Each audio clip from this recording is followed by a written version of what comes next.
그러면 CSS에 아까 index.css라고 만들었잖아요. 이렇게 저장을 하게 되면 이 인덱스 파일, 이 index.css는 이 HTML에 디자인 CSS를 적용을 시키는 거예요. 우선순위는 어떻다? 아래로 내려갈수록 높기 때문에 얘에서 한번 이렇게 정의를 했어도 그 아래 다시 한번 정의를 해주면 이제 우리가 원하는 식대로 스타일이 적용이 되는 거죠. 자, 다시 크롬으로 돌아와서 보면 아까 다시 봤듯이 백그라운드 색깔이 이렇게 적용이 되어 있어요. 그러면 이거를 제가 좋아하는 사이안으로 바꿔보자고요. 돌아와서 index.css에서 똑같이 skills에 백그라운드 컬러로 되어 있네요. 컬러를 어지간하면 비슷한 걸로 하는 게 좋습니다. 사이안, 다크 사이안이 더 이뻐 보네요. 다크 사이안으로 지정을 하고 저장하고 이분 여기로 돌아와 보면 자, 바뀌었네요. 네, 참 쉽죠? 자, 이쪽에서 보면은 이제 메인 CSS에서 적용이 됐던 게 우리가 만든 index.cs에서 새로 적용이 된 거예요. 덮어 씌워진 거죠. 자, 이런 식으로 개발을 하게 되면 됩니다. 그 다음에 이제 문구를 추가해야겠죠. 이 skills 쪽에 제가 전에도 말씀드렸다시피 무언가 어떤 영역을 추가하고 싶을 땐 div 태그로 추가를 하면 됩니다. 그래서 이 부분에 하나 그리고 이 부분에 하나 이렇게 만들다고 한다면 이제 div 영역이 크게 두 개가 필요한 거죠. 그래서 두 개를 만들어 줍니다. 그 다음에 이미지가 들어갈 영역, 설명문이 들어갈 영역 이렇게 지정을 해주게 됩니다. 네, 이렇게 나오죠. 자, 그러면 얘를 왼쪽 오른쪽으로 옮겨 보자고요. 우선 어떻게 얘를 클래스명을 지어줘야죠. 이미지가 들어갈 거니까 이미지 랩, 그리고 설명문이 들어갈 거니까 description인데 줄여서 descript 하고 descript 랩이라고 하겠습니다. 이렇게 해도 아직까진 아무 일이 일어나지 않겠죠. 이제 CSS에서 우리가 만든 소중한 index.css에서 좀 개발을 하는데 skills 이미지 랩 안에 이제 전에도 전 시간에 말씀드렸지만 이제 반응형 그러니까 이제 모바일처럼 사이즈가 왔다 갔다 하는 서비스에서는 이렇게 가로 길이를 퍼센트로 지정을 해주는 게 좋다고 말씀을 드렸어요. 가로 길이를 왼쪽은 30%를 차지를 하게 될 거예요.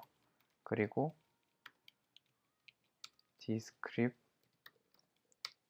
랩은 나머지 100%를 채워야 되니까요. 100%를 채워야 돼요. 그 이상 넘어가거나 모자르면 항상 이상한 문제점이 생깁니다. 자, 그 다음에 다시 한번 보겠습니다. 그러면 이게 전체 영역에서 30%를 차지하고 얘는 70%를 차지하는데 우리가 생각했던 건 사실 이런 게 아니잖아요. 이런 게 아니라 얘네 둘이 나란히 있는 건데 지금 여기 보면 이 주황색 부분에서 지금 우리가 생각하는 것을 방해하는 거죠. 우리가 생각하는 것을. 이 부분을 없애줄 필요가 있는데 뭐 거두절미하고 쉽게 하는 방법은 플로트를 쓰는 겁니다. 플로트라는 옵션이 있어요. 플롯이 영어로 단어로 띄우다죠. 띄워줍니다. 플로트 옵션은 레프트 또는 라이트밖에 없어요. 이제 레프트 왼쪽부터 차곡차곡 쌓아준다는 의미로 이렇게 레프트로 적어주게 됩니다. 그러고 나서 다시 크롬으로 돌아와서 보게 되면 자, 이렇게 왼쪽 30%, 오른쪽 70%를 차지했죠. 둘 다 합쳐서 100%입니다. 자, 여기서 뭔가 의문을 느낄 수도 있어요. 그러면 이 영역, 나머지 영역은 뭐란 말인가? 잘 보세요. 여기보다 그 윗부분을 보면 애초에 얘는 이 영역까지밖에 차지를 하지 않은 거예요. 이만큼밖에 차지를 하지 않은 거예요. 그러면 그 나머지는 또 누가 차지했느냐? 그 위로 올라가 보면 자, 비밀을 알 수 있죠. 이제 여기에서는 좌우에 여기 아래 보면 마진으로 둘러싸여 있다는 것을 알 수 있죠. 그래서 내부에서는 100%로 해봤자 이만큼 밖에 안 된다는 것입니다. 자, 이렇게 진행을 해 보았고, 그 다음 여기에서 만약에 이게 길어진다면 어떻게 될까요? 한번 볼까요? 설명문이 들어갈 영역이 텍스트가 굉장히 길어진다고 칩시다. 그러면 자, 마찬가지로 30%, 70% 전혀 서로의 영역에는 침범을 안 하죠. 아까도 말했다시피 플로트 떠 있기 때문에 왼쪽으로 지정되어 있는 애들은 계속 왼쪽으로 지정이 되어 있고 그 차곡차곡 서로의 영역을 침범하지 않는 선에서 자리를 차지하는 것입니다. 이미지가 들어갈 영역도 마찬가지로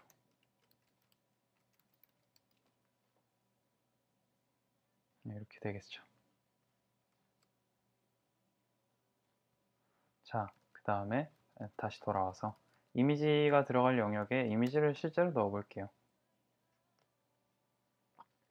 뭐 아이폰 이미지 아니다.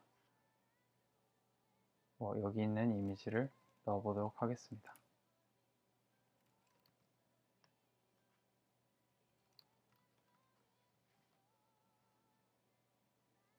자,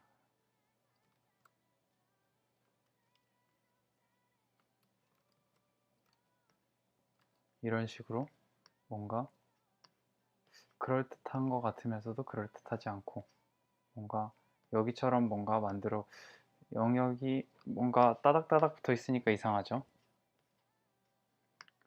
얘를 조금 띄워주도록 해보겠습니다. 이 부분 보면 여전히 70%를 먹고 있는데 70%보다 여백이 좀 더 있으면 좋을 것 같아요. 얘를 어떻게 하느냐? 얘에 전에 말씀드렸죠. 뭔가 안쪽으로 집어넣어 버리고 싶으면은 그 현재 위치에서 안쪽으로 집어넣어 버리고 싶으면 패딩을 쓰면 된다고요. 예, 패딩. 그 중에서 레프트 왼쪽만 줄여주면 되겠죠. 0에서 이렇게 방향키 윗부분 윗버튼을 이렇게 눌러주면은 자동으로 이렇게 올라갑니다. 이런 식으로 딱 100픽셀. 딱 괜찮네요. 패딩 레프트 100픽셀. 이것을 이제 index.css에서 다시 한번 이제 설명 부분 이렇게 저장을 해주면 자, 이렇게 되겠죠.